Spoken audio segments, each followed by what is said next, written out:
simplify the game. It makes the game shorter. On 2nd and 9. Trying to run away from Dunlap, who strips the ball out of his hands. And it's picked up by Snead. You are listening to KC Sports Network, the #1 podcast network for today's Kansas City sports fans. With former players from your favorite teams, informed perspectives, and former insiders, this is the place for you. KC Sports Network is proudly presented by Emprise Bank, your partner in possible. What's up, Chiefs Kingdom? We're going to start something a little different here on KCSN Update starting today. At the start of every show, every day, I'm going to give you a little Chiefs factoid that you might not already know. You do know that the Chiefs faced Derrick Henry on Sunday night. He is the entire Titans offense, if we're being honest. In 7 games, they have 1 touchdown by a wide receiver. Not anything Chiefs fans can laugh about. We won an entire season back in 2014 without a wide receiver having a touchdown, but it is worth note. And Derrick Henry does lead the league in not only rushing yards, but also leads the league in carries with 166. He has 4 straight 100-yard games. We know he's a beast, 6'3", 247 pounds, and his 4.5 yards per carry average is 9th best in the league. But at this pace, right now, Henry will finish with more than 400 carries on the season, which would be the most he's had in his career. And his career high right now is 378, still carrying the ball more than most people do. Saquon Barkley's carried a lot this year. But the interesting thing about Henry is that even if he has more than finishing on the current pace that he is, that will finish for about 403 carries, he won't reach the NFL record for most carries in a season, which is held by former Chiefs running back Larry Johnson, who had 416 carries back in 2006. 416. It's an average of 26 carries per game back when they're playing just 16 regular season games. So little Chiefs factoid there for you for Larry Johnson back in 2006. Not just setting the Chiefs record, but the NFL record for most carries by a running back in a season with 416. This is KCSN Update, your daily Chiefs podcast and video from us here at KC Sports Network. I'm BJ Kissel, founder of KC Sports Network and former Chiefs insider and sideline reporter. It's Tuesday, which means we're going to be joined by The Athletic's Nate Taylor, who will answer our 5 burning questions heading into Sunday night's matchup with the Tennessee Titans. But before we bring on Nate, here's a quick word from our friends over at DraftKings. You can make every play feel as exciting as a Patrick Mahomes deep ball with DraftKings Sportsbook, an official sports betting partner of the NFL, and their unbeatable offers. Right now, new customers can make any $5 NFL bet and get $200 in free bets if your team wins. And check this out. In addition to the usual bets, everyone can boost their winnings with DraftKings stepped-up same-game parlays. Check the line again today at DraftKings. Chiefs are now 12.5-point favorites on Sunday night with an over-under of 46. That changed a little bit. Yesterday, on Monday, that line was 11. So there's a lot of money going on the Chiefs right now. But to make things even sweeter, you can throw down on these stepped-up same-game parlays once per game day all season long. Download the DraftKings Sportsbook app now and use promo code KCSN to get $200 in free bets if your team wins. Just place a $5 bet on any football game. Only at DraftKings Sportsbook using code KCSN. Minimum age and eligibility restrictions apply. See show notes for details. All right, and now let's welcome on Nate Taylor from The Athletic. You can find him on Twitter at @ByNateTaylor, and you can obviously find his work on The Athletic or in his podcast, Times Ours with Josh Briscoe and Seth Kaiser. Nate, before we get into the football stuff and our 5 burning questions, how was your Halloween, my guy? Oh, it was excellent, BJ. My son is 7, Hayden. We did something new this year. We let him have 2 costumes, basically. So during the school day, where they have the costume parade at the elementary school, he was Spider-Man. And so he's really into Spider-Man, Miles Morales, that whole story arc of the superhero. And then because his buddy, who's one of his best friends, is a big 49ers fan, he had the 49ers sort of, I guess, miniature, uniform, helmet, pads and all that. And so he was like, "Can I have a Chiefs one?" And so, of course, me and Holly, my wife, had to quickly go on Amazon and order him that. So he was Travis Kelce yesterday. Oh, nice. For the trick-or-treating part of it. So Spider-Man at school, Travis Kelce. on Halloween night. And then, for my wife's benefit, every year we come back, we order pizza, and then we watch Hocus Pocus, which is her favorite Halloween movie. The new one? Have you seen the new one? So there's a new one out. My wife loves that movie too. Yeah, so we have seen the new one. I think Holly lost interest 25 minutes in. Like it was like cool to see everybody. But it didn't hit the same. It didn't give the I think what they tried to do was interesting, well executed is a whole nother, so don't give it away. Don't give it away to our listeners. This is the target market for Hocus Pocus 2. Yes. Is listening to this podcast for sure. Look, they already got us Disney Plus, so we were gonna watch this regardless. It was I think the first 20 minutes were like, this was a cool idea, but do I need this, and am I enjoying it the way I did, younger growing up? So that's sort of the struggle. But hey, last night it was like going back in time into those late 80s, early 90s. And Beth Midler, man, she was on a heater back in that original movie, man. Just incredible acting. Well, I'll tell you, we were talking before we were recording that we met up with some friends to go trick-or-treating, and the friends invited friends, and then it became like a whole class. I'm pretty sure it was half the elementary school that our kids go to. And at one point, a few of the dads and I were trying to figure out how many people were in our group, and he guessed 120. I thought it was closer to like 175. And so like 175 people walking down subdivision, like it was silly. It was insane. Any other day in the calendar, something has gone horribly wrong. Yes. And I would say my son asked about multiple Halloween costumes too. Nice. But his was, he wanted to go to a house, come back, change, and then go up to the same house in a different costume so he'd get 3 times as much candy. And I was like, you know what? I'm kind of proud because you're like next level thinking, like you're thinking through stuff. But no, we're not doing that. I envy the people who live in like the long cul-de-sacs that all get together at the end, that the house on the corner, and then they line up like 6 gathering. or 7 buckets, and they're like, listen, one stop, you get all your candy, you don't have to come down, and we're just gonna hang out here. Those people have got it figured out. I envy those people. Yeah, and the weather was excellent last night compared to a year ago. I think it was actually pretty cold. This Halloween was really cool. It was nice to see everybody out and about. But yeah, like Hayden was about halfway through trick or treat. He sort of figured out that like, what if I asked, like, can I have 2? And most people said sure. And it's like, I mean, the guys, we just doubled every amount moving forward, which actually helped us as parents, because we're like, oh, well, like, hey, your bucket's full. That's the way this works. We're done. You're home. Done. We get to go home and have pizza.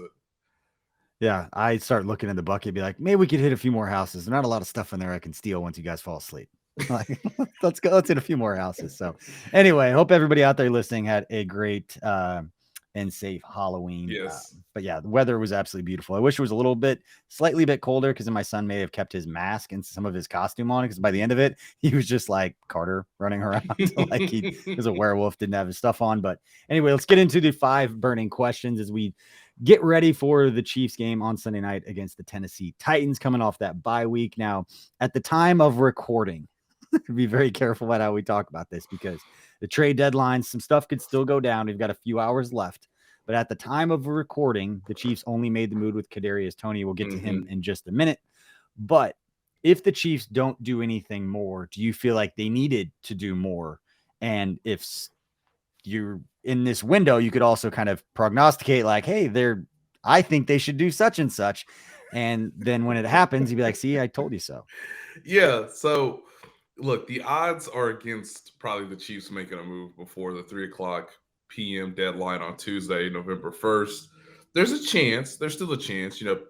I've seen the reports about Josh Allen, not the quarterback of the Buffalo Bills, the pass rushing sort of edge man for the Jacksonville Jaguars, who, by the way, I believe they've lost 5 straight. Is that right, BJ?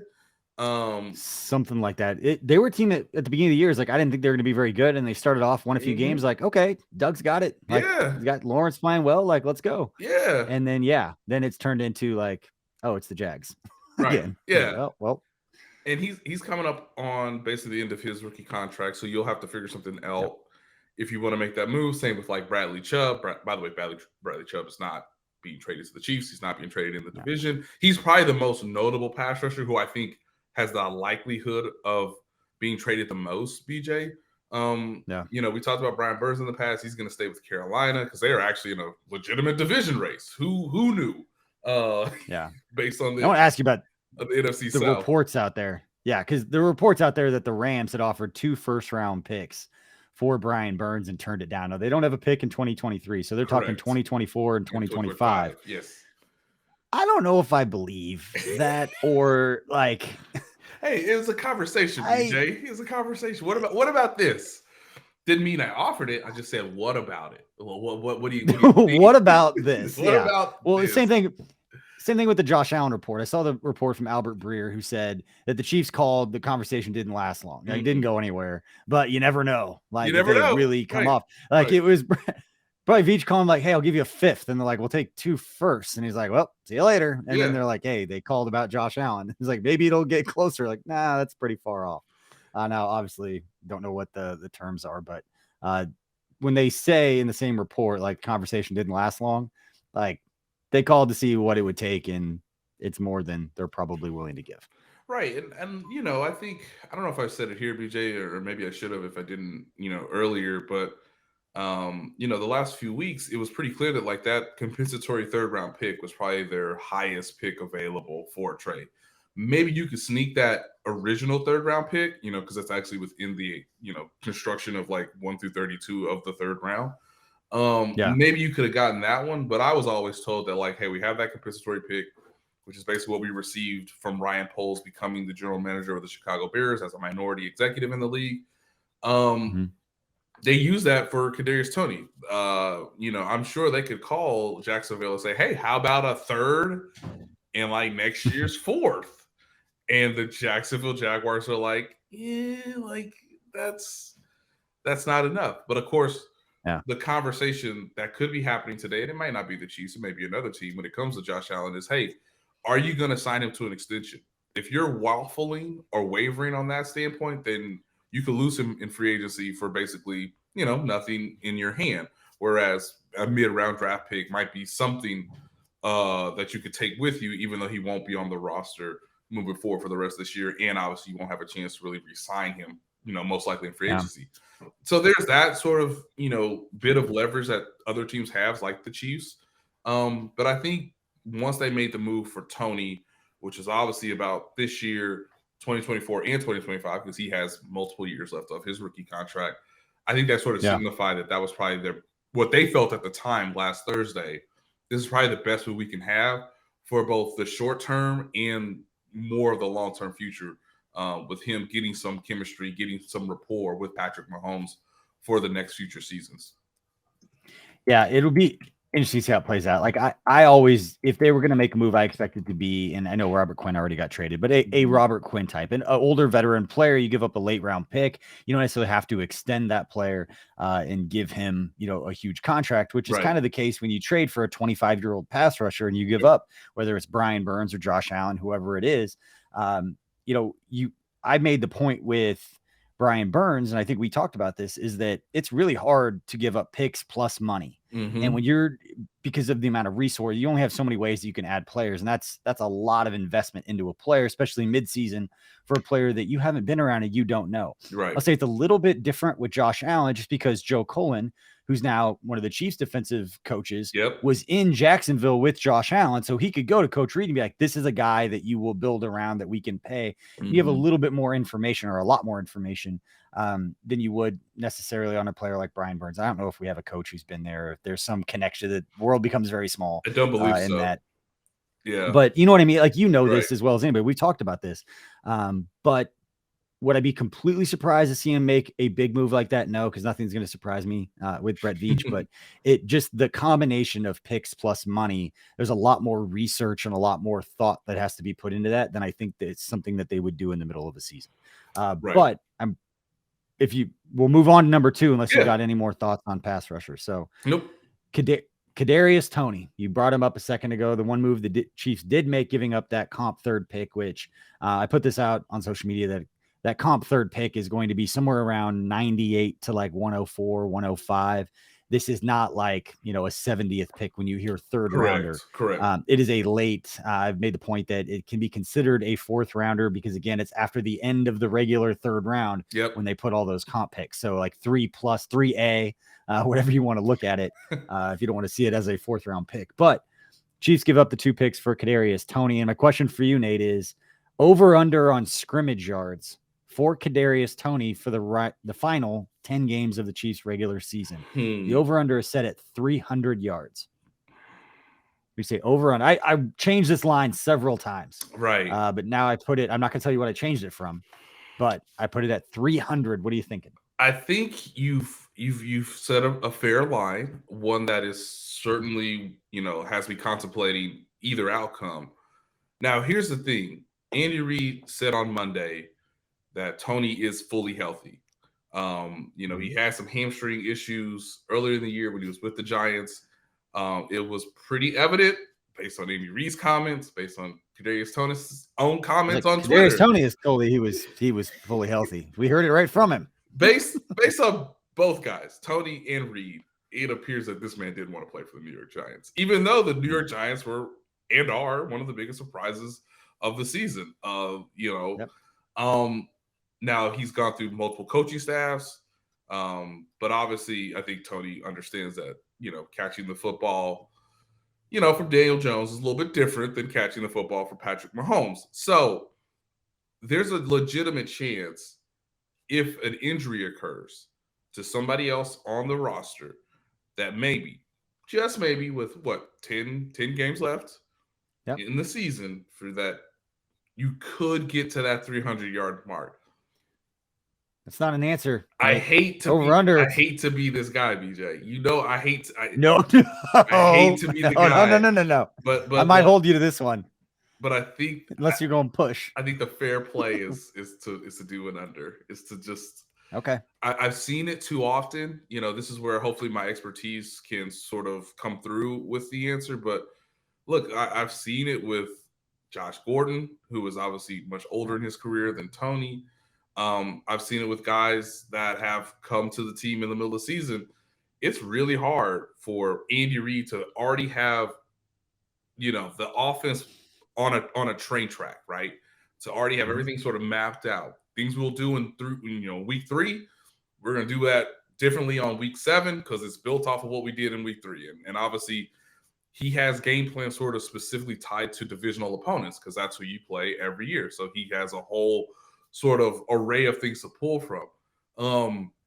They go through so many installs in training camp that to bring a guy in and to just say, you're going to do this, that's not how it works. Like, you need to know essentially the whole offense so that the team can say it's multiple in terms of personnel, which obviously puts that much stress on the defense. Toney is obviously talented. I think he'll have a highlight or two over these next 10 weeks if he stays healthy. That's the other side of this is like, I want to be fair to the young man. Like, if you're fully healthy, okay, let's see consistency and durability for 10 weeks. So I'm going to remove that from the equation. But obviously that's been his biggest hurdle so far. It's just staying on the field week after week after week.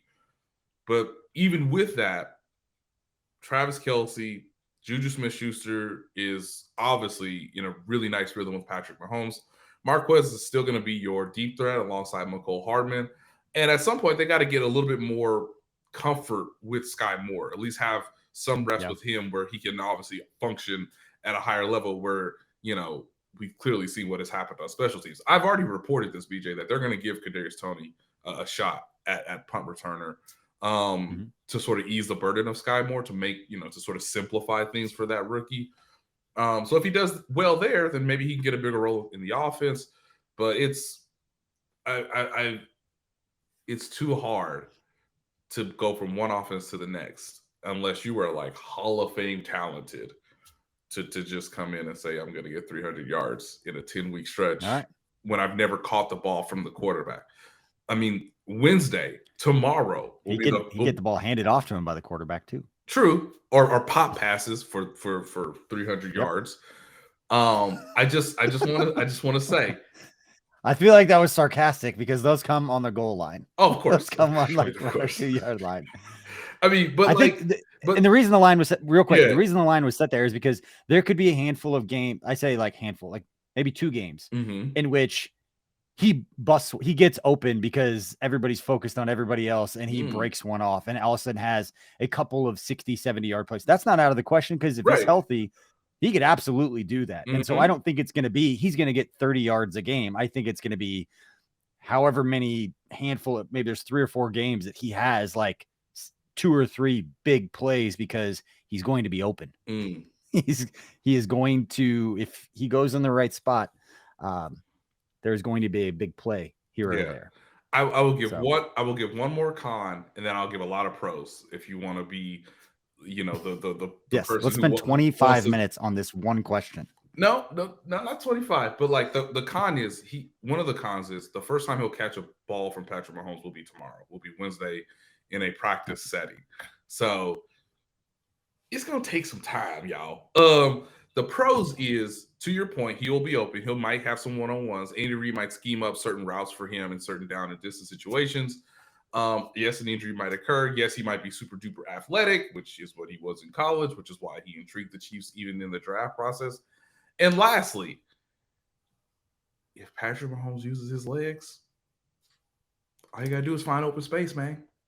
So the more scramble plays with Kadarius Toney on the field, perhaps yards are created from that vantage point versus the actual structure of what the play call is. All right. You trying to keep everybody down. And my original line was 350. So I came down to 300. And I'm curious. I won't ask you now, but I am curious offline, or let us know in the comment section, everybody, what you think his final line is going to be, or what line I could have told you that you would have gone over if it was 200. How would you have felt about that? Or 150? I may have felt a little Okay, optimism. so we're talking. So we're here between 200 and 300. So we're not too far off. But everybody, again, we appreciate you. Please hit that like and subscribe button if you're watching on YouTube, and if you're listening to the podcast audio on your favorite podcast platform, go ahead and hit that follow button, hit that subscribe button, and if you're really feeling into it, please go ahead and leave us a 5-star review. All about Nate here.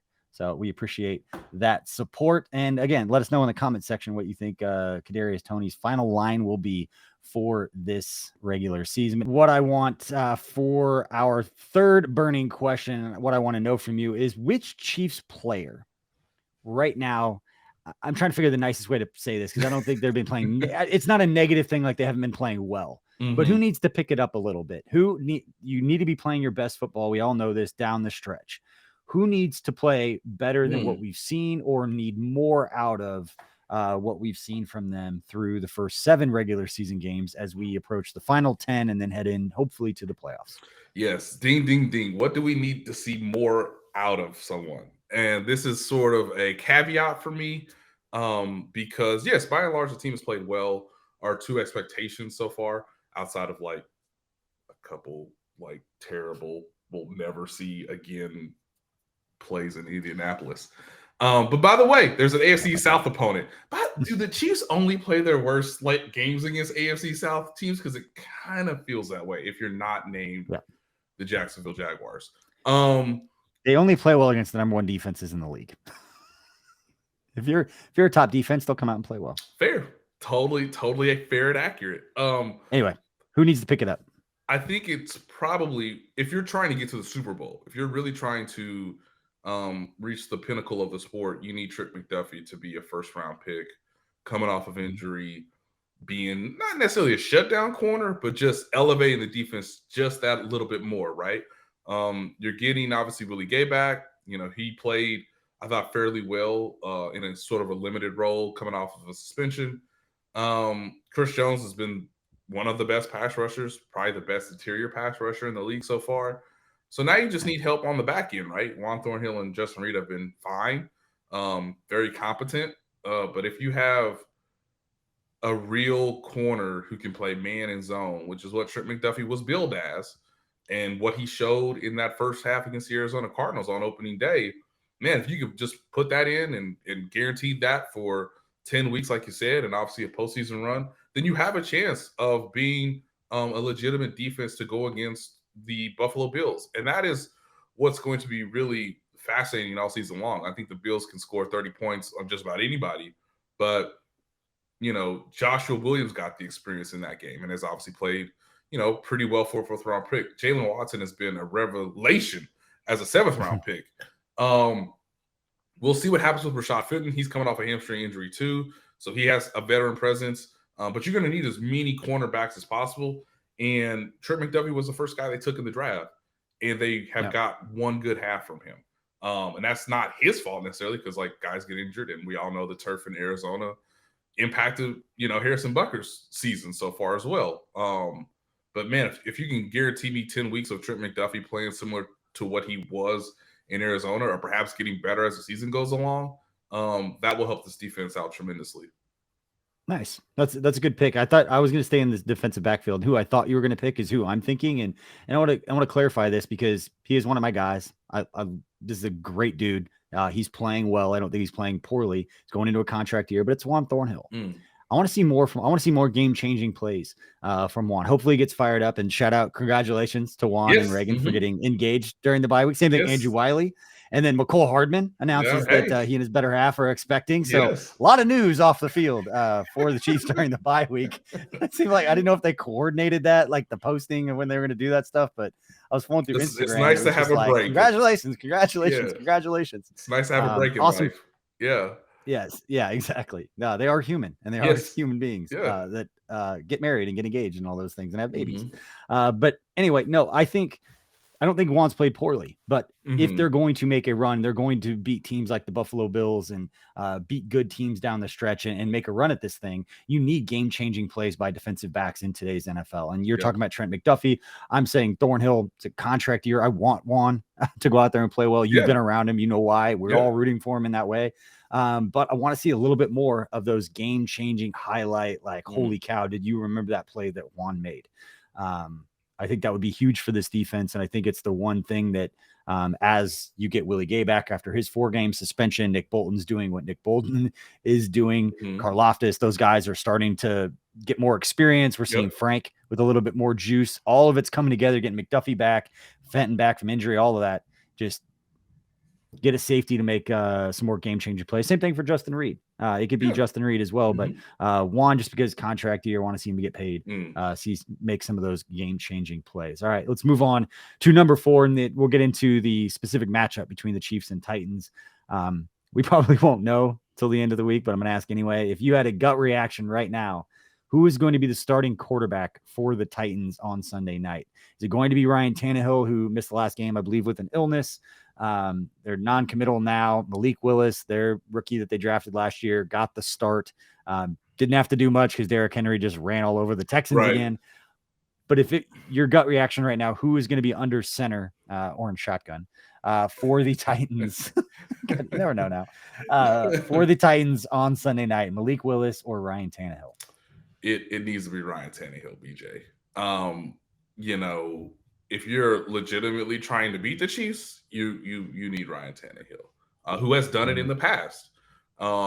If you are trying to develop your rookie quarterback for future seasons and speed up that development, no better chance than prime time in Arrowhead.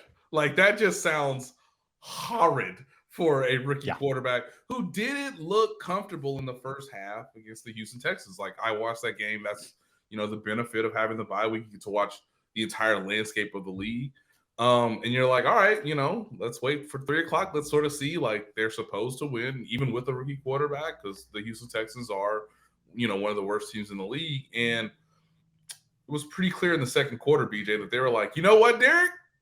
Game's on your shoulders. The game is on your shoulders. We don't want to get into many 3rd and longs, which I think the Chiefs will feast if they get those opportunities with Willis in a primetime setting, in a raucous Arrowhead. There's nothing that can prepare this young man for such an environment. Ryan Tannehill has played in Arrowhead, obviously in the AFC Championship game. He's more experienced. I understand that, the Titans are leading their division. They're going to have to, really muck up this game and be really physical on the defensive end. But on offense, they have to have some ability to be balanced. And when you put a rookie quarterback, I mean, I just know what Steve Spagnuolo will do. He will just say, Yeah. It'll be a very similar game plan, perhaps a little different than what they did to the Green Bay Packers last year, in the first true start for Jordan Love, which is, hey, we're bringing a lot of 7 and 8 man blitzes, and we're going to see if you can protect it right, if you can adjust at the line of scrimmage. And, these blitzes might be more run heavy because obviously Derrick Henry is the most important player on the field, but we're going to give you a lot of one-on-one matchups to see if you can find it correctly and then make accurate throws under pressure. So if you want to make the job harder for Steve Spagnuolo just in general, you need to have Ryan Tannehill, hopefully get healthy from that 1 week off and then be, under center or in shotgun for the Tennessee Titans if they want to have a true chance of winning this game. Now, if they want to save Ryan Tannehill for the rest of the season, and obviously that helps you develop Willis, then that's fine. You won't win on Sunday, but I can see the larger goal of, hey, we did take a 3rd round pick on this guy, and there's no better way to kind of really evaluate him than under these circumstances in this setting against one of the best teams in the conference. Yeah, I'm interested to see what the game plan is going to be going up against. And I agree with you. I expect it to be Ryan Tannehill. I don't expect Mike Vrabel to tell us that throughout the week. So there's going to be some indecision out there. They're not going to tell us because there's no benefit to Vrabel telling us that Ryan Tannehill is going to be the guy. I'd be surprised, I guess, if he did. But either way, that and I said it right off the top of the show, talking about the most carries in a season, the NFL record set by Larry Johnson with 416 back in 2006. But the Titans offense is Derrick Henry. We all know this. 6'3", 247. I've seen that dude up close. My opinion of Tyrann Mathieu was forever changed watching that little guy run up and just tackle Derrick Henry right in front of me. And you don't know how you've seen a 6'3", 247-pound guy before. You haven't seen Derrick Henry in pads at 6'3", 247 and how fast he is. Yeah. To see these guys, it's a different game and a different deal going up against that guy. But expect there to be a lot of dudes in the box, whether it's Justin Reed, whether it's Juan Thornhill, those guys cheating down. They don't have A.J. Brown. They don't have Julio Jones. They don't have these guys. Their leading receiver right now is Robert Woods, who has 22 receptions in 7 games. And he is the only wide receiver on their team with a touchdown reception. This is very much a make Ryan Tannehill go beat you and go up and get in somebody's face. So if this is Trent McDuffie's first game, I expect a lot of one-on-one on an island. We're going to sell out against the run. And if Ryan Tannehill throws some dimes down the field to Dontrell Hilliard or Robert Woods, and we're just going to live with that at this point. But I don't see a scenario in which Derrick Henry doesn't have more than 30 yards. Because the other side of this, on the flip side, is that they don't want the Chiefs to have the ball. So it's not like they're going to change their game plan and dink and dunk it all over the place. They're going to try to slow the game down. It's the same game plan they've always had. And they've been riding Derrick Henry's 4 straight 100-yard games. So expect that to continue. But let's flip to the other side of the ball. Not as a new question, but just the other thing that Chiefs fans should know going into this game is the Titans pass rush is very good. Yes. This is Pro Football Focus has them as like the number 3 pass rushing graded team. Jeffrey Simmons is right behind Chris Jones as an interior defensive lineman who can absolutely wreak havoc. What's the key on that side of the ball for you? And I probably just stole it because Jeffrey Simmons is an absolute stud. But what should Chiefs fans be worried about, or what should they be focused on when the Chiefs offense is on the field going up against this Titans D? Yeah, the Titans don't really make mistakes on defense. This is something that the Titans are boring. Let me just say that. Like, they are extremely boring. But they don't make mistakes. And so often through the course of this season, they've made it very clear, we will allow you to beat yourselves, and we will allow ourselves to take advantage of any mistakes you make, whether that's schematic or, mental mistakes on the field from guys. Yeah, Jeffrey Simmons is great. I also need to remind people that last year, the Chiefs had their worst day on offense against the Tennessee Titans. It was the literal low point in Patrick Mahomes' slump, the first slump he had in his career, when obviously the Titans played too deep. They played a lot of zone behind the Chiefs, and obviously isolated Tyreek Hill in these sort of, double matchups, double teaming him. And then Mahomes, I think you're going to probably see a little bit of maturity this time where he didn't want to take the check down. He didn't want to, be methodical down the field. He wanted to make, some of those big, more splashier plays. And the Titans are just disciplined and won't do that. They will just not let you do that. But the offensive line had its worst day last year against the Tennessee Titans. I think Orlando Brown remembers that. Creed Humphrey, I think that was his first this isn't as fun as I thought it was going to be after the first 4 or 5 weeks of the season, when he was starting to demonstrate that he was probably one of the best, centers in the league. He got beat by Jeffrey Simmons quite a bit in that game. Having the bye week helps because you get that 10-day to really, those 10 days to really look at an opponent and sort of see their weaknesses and their strengths. It'll also be serviceable because Orlando Brown will have a week off of that knee injury that he's had earlier this year. Trey Smith gets a week off from the pectoral injury that he has. But you cannot turn the ball over to the Tennessee Titans. They Mike Vrabel is very old school and honestly kind of cutthroat when it comes to the idea of you give us any chance, we're going to pounce. And that's what's going to lead them to the playoffs. It's pretty fascinating that even with just one star player on offense, that's not the quarterback, and that's obviously Derrick Henry, they're probably going to make the playoffs because they're just going to be the team that makes the least amount of mistakes in the AFC South. Doesn't mean they'll win this game because I think the Chiefs are favored for a reason. But for the Chiefs, It's about being mentally disciplined. For Mahomes, it's about, being opportunistic with your plays, but obviously being sound with your decision-making. And for the offensive line, it's hey, you remember what the Tampa Bay Buccaneers did to you in the Super Bowl.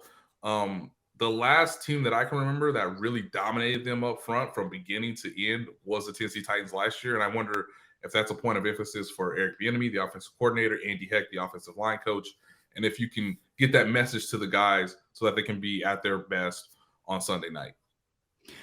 I mentioned I don't have the numbers in front of me. I need to get the PFF Ultimate or have all the coverage grades and how often guys are in different coverages because same point you just made about the too high and what Tennessee likes to do. And we've seen it. We saw it with Buffalo, number one defense in the league. They switched up. They play 75% zone coverage, and we saw them go 50-50 man because the Chiefs have seen a lot of man coverage. Now, if the Titans want to play a lot of zone this year, this wide receiver group, Juju will eat against a lot of zone coverage. We saw it against the Bills.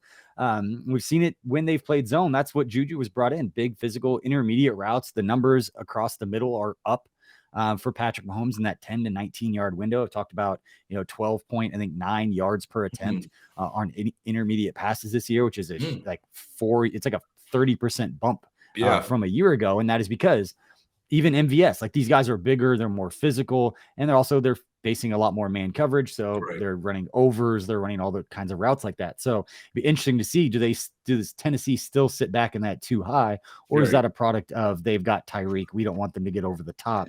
What does that mean? So that's always that chess match, especially when you know that the offense is going to be a little bit different. We're going to talk about it all year. It's not about Tyreek. It's about how teams are playing the greatest quarterback to ever live. What a dismount. 27 years old.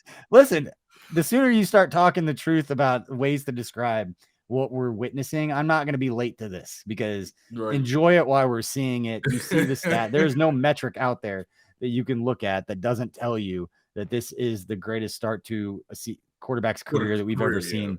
He stays healthy. He's going to shatter every record that's ever been out there.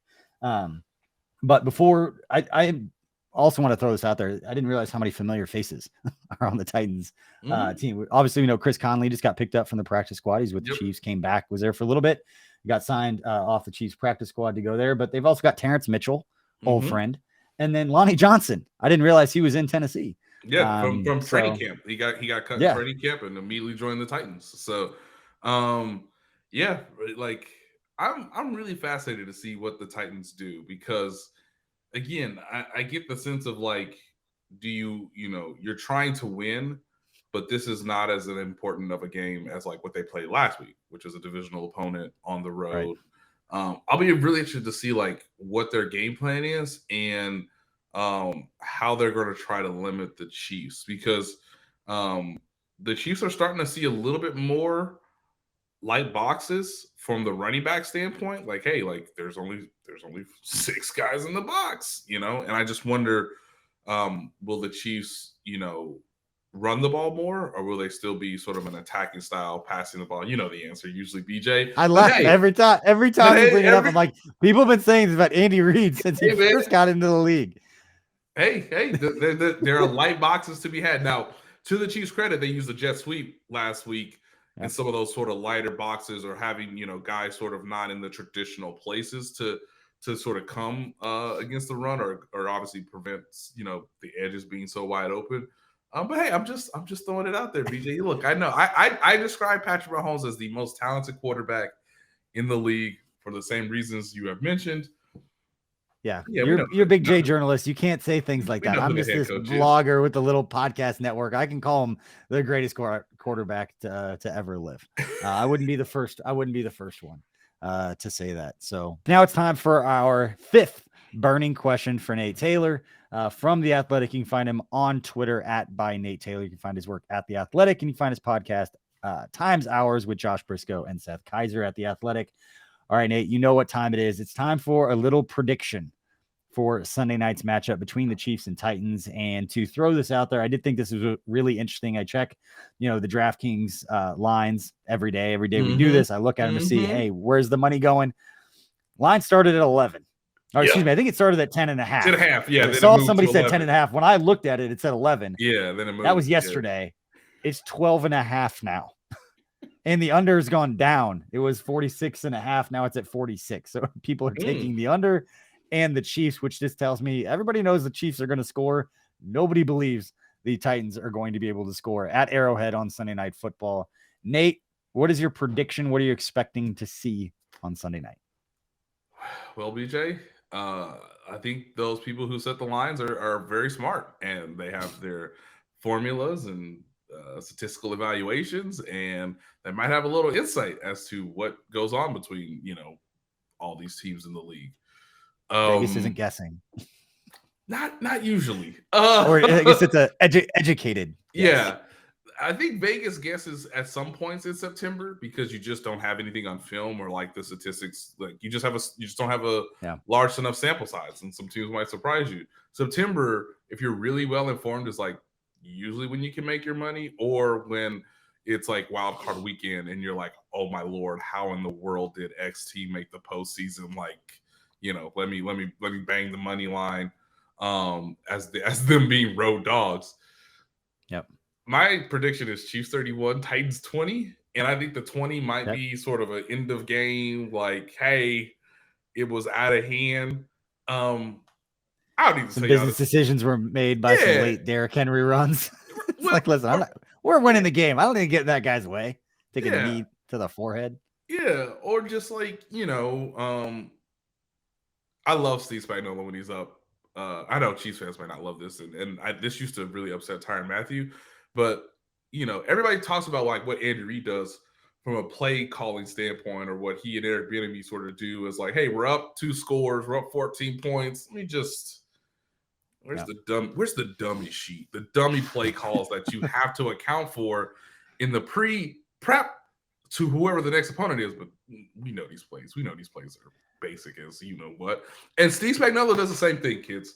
When you watch, it's funny. I went back because I have the bye. We have all this time. You go back to when they beat the Chargers. It's like, well, the Chargers scored late to the end of that game, and it's like, yeah, did you see the coverage? It was like, it was as vanilla as we could get. Like, just keep everybody in front of you. Let them, wilt the clock down. Like, I could see that happening. I just remember Tyrann being so upset because he would just be like, I want to dominate. And it's like, well, there's a whole season to play out, Tyrann. And like, y'all don't need to call the most elaborate play calls up however many points in the second half of games. So I get the sense that like Tennessee might score late, but it might, it'll just be empty calories, empty stats. Everybody knows Andy Reid's record coming off a bye week. They're at home. It's in prime time. Yikes, man. Yikes. Who does Tennessee play next? I need to look that up because it's something where you don't realize it. But this is supposed to be a scheduled loss. Like, hey, it's Sunday night. They play Denver.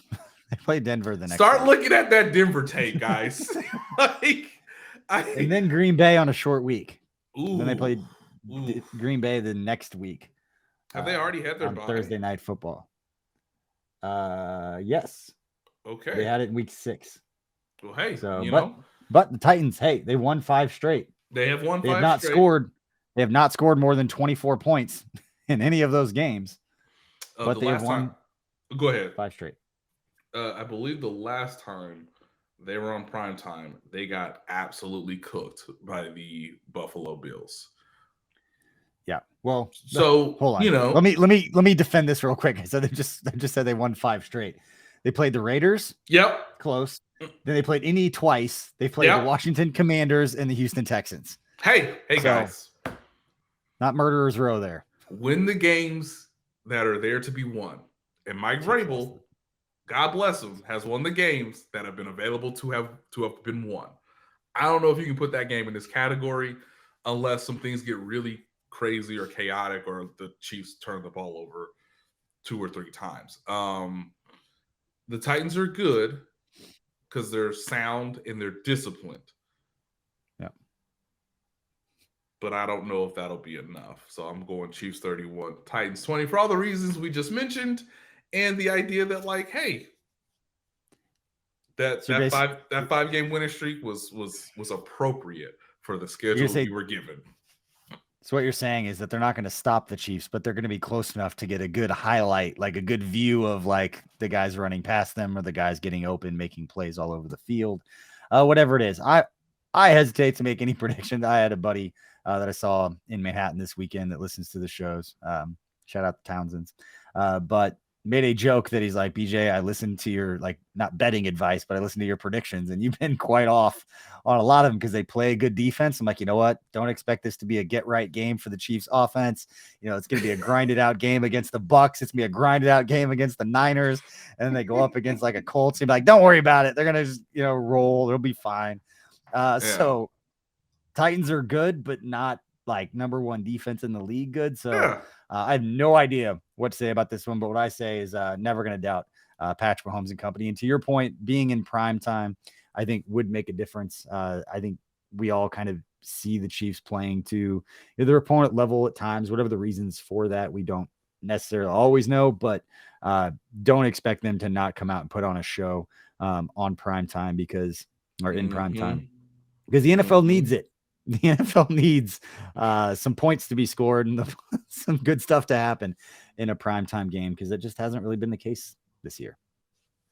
Yeah, it's early, but I like your score though. I think they're gonna score. I'm gonna say like 34-17, and I don't think it's gonna be super close. I just don't think that Ryan Tannehill is going to be able to make plays in the passing game. They don't have the dudes on the back end of that defense. And I expect the Chiefs defensive backs to play well. I expect Trent McDuffie to play. And I think he's going to play well. I think we're going to see what, that first couple of weeks of training camp where it was like, hey, nobody's really talking about McDuffie, which was a good thing. Yeah, but he just wasn't picking off a lot of passes. So everybody's like, hey, is he making plays? And then there was like that narrative started. And then literally like the next 4 days, it was just highlights of Trent McDuffie making plays all over the field. And that's basically the last time we'd really seen him play football. So I think we've kind of all forgot about how good that dude was going to be. And I expect us to see it in this game. And it's a perfect game for him to go out there, be on an island a little bit and get tested by Ryan Tannehill and trying to get the ball to Robert Woods. Yeah. So it should be a fun game. Just because when the Chiefs come off a bye week, they do have things